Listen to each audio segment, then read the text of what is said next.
నమస్తే, welcome to our channel. నేను సౌజన్య. Phone tapping సంబంధించి పరిణీత్ రావు చాలా మంది అధికారుల పేర్లు బయట పెట్టినట్టు, అలాగే వాళ్ళని పోలీసులు విచారిస్తున్నట్లు కూడా మనకు తెలుస్తుంది. ఇదంతా కూడా ఎస్ఐబి అధికారులకు అనుసరణలోనే జరిగింది అన్నట్టుగా మనకి వార్తలు వినిపిస్తున్నాయి. మరి ఈ అంశానికి సంబంధించి మనతో మాట్లాడడానికి, వారి విశ్లేషణని మనతో పంచుకోవడానికి ఈ రోజు మనతో పాటు ఉన్నారు senior political analyst Mannem Koteswararao ఉన్నారు. వారితో మాట్లాడదాం. నమస్తే అండి. నమస్తే. ఫోన్ ట్యాపింగ్ విషయంలో ప్రణీత్ రావు చాలా మంది అధికారుల పేర్లు బయట పెట్టినట్టు, వాళ్ళని పోలీసు అధికారులు ఈవెన్ విచారిస్తున్నట్లుగా కూడా వార్తలు వినిపిస్తూ ఉన్నాయి. సో అసలు ఎవరినో చేయాల్సింది ఇంకెవరియో, అంటే పర్సనల్ విషయాలు కూడా, అంటే పార్టీలకు అతీతంగా పర్టికులర్గా ఒక పార్టీకే ఫిక్స్డ్ అవి కాకుండా తెలంగాణలో ఉన్నటువంటి అన్ని పార్టీలు ఎవరెవరైతే ముఖ్య నేతలు ఉన్నారో ఆ నేతల ఫోన్ ట్యాపింగ్లు వాళ్ళ పర్సనల్, అంటే వాళ్ళ వైఫ్స్ ఇవి కూడా ఫోన్ ట్యాపింగ్ చేసినట్టుగా తెలుస్తూ ఉంది. సో దీన్ని అసలు ఎందుకు ఇలా చేసినట్టు అనుకోవాలంటారు? ఫోన్ ట్యాపింగ్ వ్యవహారం అనేది ఇవాళ కొత్తగా వచ్చింది కాదు, ప్రణీత్ రావు తోటి మొదలైంది కాదు. అధికారంలో ఎవరున్నప్పటికీ ఫోన్ ట్యాపింగ్ చేయడం అనేటువంటిది ఒక సర్వసాధారణమైనటువంటి అంశం. అయితే అది బయటికి వచ్చినప్పుడు, రాజకీయ ప్రత్యర్థులు దానిలో ఉన్నప్పుడు అది వివాదాస్పదం అవుతున్నది తప్ప, ప్రత్యేకంగా దాదాపు హైదరాబాద్ లేదా అనేక ముఖ్యమైనటువంటి టెలిఫోన్ కేంద్రాల్లో, ఎక్స్చేంజ్ల్లో దీనికి సంబంధించినటువంటి ప్రత్యేకమైనటువంటి విభాగమే ఉంటుంది. వాళ్ళ పని ఏమిటి, ఒక ప్రత్యేకమైనటువంటి విభాగమే ఉంటుంది టెలిఫోన్ ఎక్స్చేంజ్ల్లో కూడా. కేంద్ర ప్రభుత్వం అయినప్పటికీ రాష్ట్ర ప్రభుత్వం అధికారులతోటి అనుసంధానం చేసుకున్నటువంటి ఒక విభాగం ఉంటుంది. వాళ్ళ పని ఏమిటంటే అవాంఛనీయ శక్తుల యొక్క కదలికల్ని, వాళ్ళ వ్యవహారాలని కనిపెట్టడానికి కేంద్ర ప్రభుత్వమే కొన్ని ఫోన్ నెంబర్లు ఇస్తుంది. అదేవిధంగా రాష్ట్ర ప్రభుత్వం కూడా, ఇదిగో మా రాష్ట్రంలో ఉన్నటువంటి అవాంఛనీయ శక్తులు వీళ్ళు, మాకు వీళ్ళ మీద అనుమానం ఉంది, అందుకని వీళ్ళ మీద నిఘా వేయాలి అంటే కేంద్ర ప్రభుత్వమే అనుమతిస్తుంది. ఆ విధంగా తీవ్రవాద ప్రభావం ఎక్కువగా ఉన్నటువంటి పూర్వపు ఉమ్మడి రాష్ట్రంలోనూ తర్వాత రాష్ట్రాల్లో కూడా గడిచినటువంటి 50 సంవత్సరాలుగా అనేక మంది నక్సలైట్లకు సంబంధించినటువంటి వాళ్ళు, లేదా వాళ్ళ యొక్క అభిమానులుగా ఉన్నటువంటి వాళ్ళు, వివిధ రంగాల్లో పనిచేస్తున్నటువంటి వాళ్ళ అభిమానులుగా ఉన్నటువంటి వాళ్ళ ఫోన్ల మీద నిఘా వేయడం, ఇవన్నీ కూడా అందరికీ తెలిసినటువంటి బహిరంగ రహస్యాలు.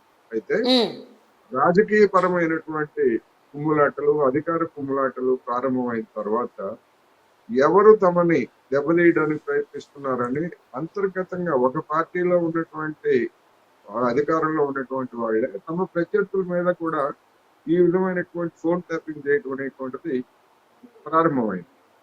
అది కాస్త ఇప్పుడు ప్రత్యర్థి పార్టీలు, అంటే డి అనేటువంటి పార్టీలు ఏవైతే ఉంటాయో ఆ పార్టీలలో ఉన్నటువంటి వాళ్ళని డిమోరలైజ్ చేయడానికి, లేదా వాళ్ళ యొక్క కార్యకలాపాలను గమనించి, ఇదిగో మా దగ్గర ఈ కీలక సమాచారం ఉంది, మీరు మా పార్టీలోకి వస్తారా, మాకు లొంగిపోతారా, లేకపోతే మీ మీద యాక్షన్లు తీసుకోమంటారా అని చెప్పేసి బ్లాక్మెయిల్ చేయడానికి కూడా ఇలాంటి సమాచారం తోడ్పడతాం. అందువల్ల ప్రణీత్ రావు లాంటి కొంతమంది ఉన్నత అధికారులు బాసుల యొక్క ఆదేశాలతో పనిచేస్తారు. అధికారంలో ఉన్నటువంటి మంత్రులు లేదా ముఖ్యమంత్రుల ఆదేశాలతోటి మరికొన్ని కూడా చేస్తూ ఉంటారు. ఇప్పుడు జరుగుతున్నటువంటి ప్రణీత్ రావు వ్యవహారంలో ఇప్పటి వరకు ఇంకా మనకు పూర్తిగా సమాచారం బయటకు రాలేదు. కానీ ప్రత్యర్థుల మీద, రాజకీయ ప్రత్యర్థుల మీద అధికార పక్షం, అంటే ప్రభుత్వము, అధికార పక్షం పనిగట్టుకొని కొంతమంది మీద నిఘా పెట్టినట్టుగా మనకు మాత్రం ప్రాథమికంగా ఇప్పటి వరకు వెల్లడైనటువంటి సమాచారం వెల్లడిస్తూ ఉంటుంది. ఇది ఆందోళనకరమైనటువంటి అంశంగానే మనం పరిగణించాలి. అంటే ఇక్కడ ఇదంతా, అంటే ప్రణీత్ రావు ఫోన్ ట్యాపింగ్ అంశం అంతా కూడా ఎస్ఐబి అధికారులకు అనుసరణలోనే జరిగింది అని, దట్టు 3 షిఫ్ట్లుగా విభజించుకుని, సో షిఫ్ట్ల రూపంలో ఒక్కొక్కరు చేసేవాళ్ళు అన్నట్టుగా కూడా తెలుస్తూ ఉంది. సో ఇది ఎంతవరకు సాధ్యం అంటారు? అంటే ఓపెన్ గా చేస్తున్నారు కదా, సో అంటే ఇది రిస్క్ అని వాళ్ళకి తెలిసి కూడా ఇలా చేయడానికి ఏ కారణాలు అయి ఉండొచ్చు? రిస్క్ అంటే ఇప్పుడు అధికారంలో ఉన్నటువంటి పెద్దల యొక్క అండదండలు ఉంటే వాళ్ళు ఏం చేసినా గానీ వాళ్ళని ఎవరు ఏం చేయలేరు అనేటువంటి ఒక భరోసా ఉంటుంది. రెండోది, ఇవాళ అధికార యంత్రాంగంలో కొన్ని పార్టీలకి కొంతమంది లాయల్ వర్కర్లుగా మారిపోయినటువంటి వాళ్ళు పోలీసులు కావచ్చు, లేదా రెవెన్యూ కలెక్టర్లతో సహా, IAS, IPS ఉన్నతాధికారులతో సహా పార్టీ కార్యకర్తలుగా మారిపోయినటువంటిది మనం చూస్తున్నాం 2 తెలుగు రాష్ట్రాలు. అటువంటి వాళ్ళు ఒకవేళ ఉద్యోగం ఉంటే ఉంది, పోతే ఉంది. మనకి ఆర్థికంగా మనం నమ్ముకున్నటువంటి వాళ్ళు మనల్ని ఆదుకుంటారనేటువంటి తెగింపుతో కూడా ఇలాంటి పనులు చేస్తారు. ఓకే. రణిత్ర వ్యవహారం అదే విధంగా ఉన్నట్టుగా కనిపిస్తా ఉంది. ఎందుకంటే కేవలం ఉద్యోగం మీదనే ఆధారపడేటువంటి వాళ్ళు ఇలాంటి తెగింపులకి పాల్పడరు. వాళ్ళ వెనకాల ఉన్నటువంటి సామాజిక నేపథ్యం కావచ్చు, లేదా ఆర్థిక నేపథ్యం కావచ్చు, లేదా అధికారంలో ఉన్నటువంటి వాళ్ళు అందించినటువంటి ఆర్థిక ప్రతిఫలం కావచ్చు, ఏవైనా ఉండొచ్చు. అందుకని ఈ కోణంలో ఈ అన్ని అంశాలని కూడా మనం ప్రభుత్వం ఇప్పుడు ఉన్నటువంటి ప్రభుత్వము ఏవైనా నిధులు ఏమన్నా అనుచితంగా ఈ పనులు చేసినందుకు కానీ ప్రణీత్ రావు ఆర్థికంగా ఏమన్నా లబ్ధి పొందాడా, లబ్ధి పొందితే ఏమేమి సంపాదించాడు, వీటిని కూడా మనం ప్రభుత్వం కనుక పరిశీలిస్తే ఇటువంటి వాళ్ళ వెనకాల ఉన్నటువంటి ఉద్దేశాలు కూడా మనకి స్పష్టం. అలాగే ప్రణీత్ రావు విచారణలో కొంతమంది అధికారులు పేర్లు బయట పెట్టినట్టు, అలాగే వారిని విచారించడమే కాకుండా కొంతమంది ఇన్స్పెక్టర్లకు అయితే నోటీసులు కూడా జారీ చేశారన్నట్టుగా వార్తలు వస్తున్నాయి.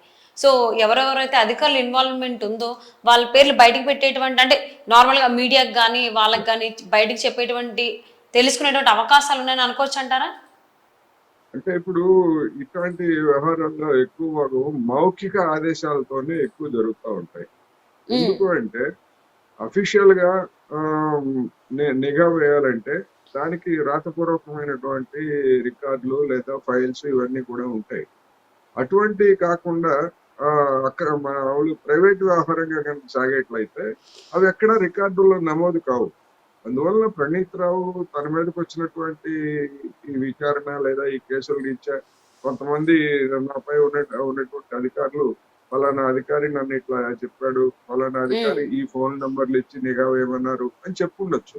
కానీ వాటికి ఆధారం సేకరించడం అనేటువంటిది అంత తేలికైనటువంటి వ్యవహారం కాదు. ఎందుకంటే ఎక్కడ రికార్డుల్లో ఉండదు కదా. వాళ్ళు ప్రణీత్ రావుని ఆదేశించినట్టు కానీ లేదా ఆ మేరకు ప్రణీత్ రావు చేసినట్టు కానీ ఎక్కడ ఉండదు. రెండోది, ఈ కేసులో మొట్టమొదటి నుంచి చెప్తున్నటువంటి అంశం ఏంటంటే మొత్తం వాటన్నిటిని సేకరించిన వాటన్నిటిని కూడా ధ్వంసం చేశారని చెప్తున్నారు. అందులో ఈ ధ్వంసం చేశారని చెప్తున్న తర్వాత ఈ ధ్వంసం చేసినటువంటి వాటిని రికవరీ చేయటం ఎట్లా అనేటువంటిది ఒక పెద్ద సమస్య. ఇప్పుడు ఫోన్ లో ఉన్నటువంటి సమాచారాన్ని ధ్వంసం చేశారంటే ఫోన్ కంపెనీల సర్వర్లు ఉంటాయి కనుక ఆ సర్వర్లలో ఉన్నటువంటి ఆధారంగా కొంత చేయొచ్చు. మరి ఇది కూడా అలాంటి వ్యవహారమేనా, లేకపోతే ఇది ప్రైవేట్ వ్యవహారం అయ్యి అవసరమైనటువంటి సమాచారాన్ని సేకరించుకొని ఆ సర్వర్లో ఉన్నటువంటి దాన్ని కూడా ధ్వంసం చేశారా అనేటువంటిది మనకి తెలియాల్సి ఉంది. ఇది ప్రణీత్ రావుని పూర్తిగా విచారణ జరిపిన తర్వాత అన్ని కోణాల్లో సమగ్రంగా పరిశీలించిన తర్వాత మాత్రమే మనకి ఒక పిక్చర్ అనేది వస్తుంది. ఓకే. సో మరి ఈ ఫోన్ ట్యాపింగ్ విషయాల్లో ప్రణీత్ రావు కొంతమంది అధికారుల పేర్లు బయట పెట్టినట్టుగా తెలుస్తోంది. అలాగే ఎస్ఐబి కనుసన్నల్లోనే ఇదంతా జరిగింది అన్నట్లు అంటున్నారండి. సో మరి రాబోయేటువంటి రోజులు ఇంకెంతమంది అధికారులు కావచ్చు, ఇన్స్పెక్టర్లు కావచ్చు సస్పెండ్ అవ్వచ్చు అనేటువంటి వార్తలు కూడా వినిపిస్తున్నాయి. అసలు ఏం జరుగుతుంది, ఎన్ని మలుపు తిరుగుతుందో చూద్దాం. And thank you so much for spending your valuable time with us. Koteswararao. Thank you.